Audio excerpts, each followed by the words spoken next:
मी सध्या प्रभाग क्रमांक 14 मध्ये आहे. या ठिकाणी हे जे तुम्हाला माझ्या मागे दिसत आहे हे नांदेडचं मासोळी मार्केट आहे.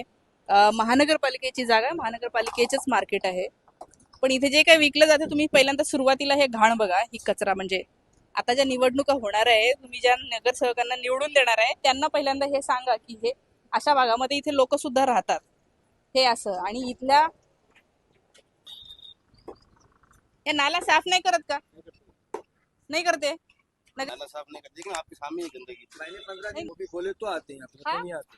महीने महीने में 15 दिन में खादी बार आते, जब उनकी जरूरत गिरी जब आते हैं, वक्त जरूरत ऐसा नहीं आते उन्होंने कभी भी। अच्छा, बट उनका काम है ना रोज आने का, उनका तो पगार मिलता होगा ना, पेमेंट तो पगार जाता डेली होगा, मिलता हो, है ना? डेली पगार है, फिर भी डेली नहीं साइन आते। नहीं आते, और उनको नगर सेवक कुछ नहीं बोलते आपको? कुछ भी नहीं बोलते ना बस।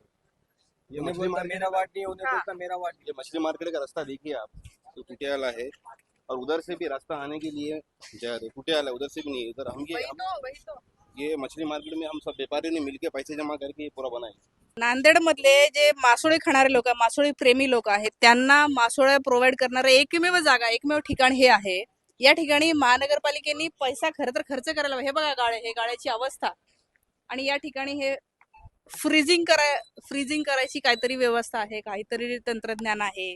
मशीन्स त्या आणायला पाहिजे, इथे द्यायला पाहिजे, लोकांना गाळे उपलब्ध करून द्यायला पाहिजे. ही इतकी घाण आहे की या ठिकाणी म्हणजे हे अशा अवस्थेमध्ये येथल्या नगरपालिकेने नांदेडच्या जनतेला ठेवलेलं आहे.